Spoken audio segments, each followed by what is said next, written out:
ഞാനിപ്പോഴും ഈ Disney land തടാകക്കരയിലാണ്. ഈ നീലജലാശയത്തിൽ ഹംസങ്ങൾ നീന്തിക്കളിക്കുന്നുണ്ട്. ഈ പച്ചച്ചെടികളിലെല്ലാം ഇവിടുത്തെ ശില്പികൾ മരതക ശില്പങ്ങൾ കൊത്തിവെച്ചിട്ടുണ്ട്.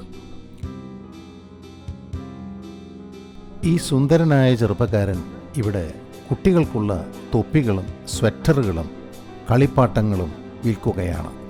ഡിസ്നി ലാൻഡിൽ ഇവരെയൊക്കെ ചിത്രീകരിക്കുകയും കേൾക്കുകയും മാത്രമാണ് എൻ്റെ ജോലി.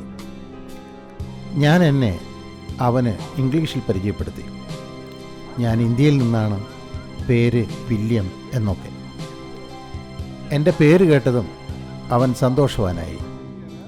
അവൻ ഇംഗ്ലീഷ് അറിയാമായിരുന്നു. അവൻ സന്തോഷത്തോടെ അവൻ്റെ കോട്ട് വകഞ്ഞു മാറ്റി ഷർട്ടിലെ നെയിം പ്ലേറ്റ് കാണിച്ചു. അവൻ്റെ പേരും വില്യം എന്നായിരുന്നു. പിന്നെ ഞാനും അവനും കുറച്ചു നേരത്തേക്ക് പൊട്ടിച്ചിരിച്ചു. ക്രിസ്ത്യാനിയോയെപ്പോലെ ഇവനും സന്തോഷവാനാണ്. ജീവിതം നന്നായി പോകുന്നെന്ന് അവൻ എന്നോട് പറഞ്ഞു. ഞാൻ ഇവരുടെയൊക്കെ ചിരിയും സന്തോഷവും ശ്രദ്ധിക്കുകയായിരുന്നു. എന്തൊരു മധുരതരമാണ് ഈ കുട്ടികളുടെയൊക്കെ ചിരിയും കളിയും.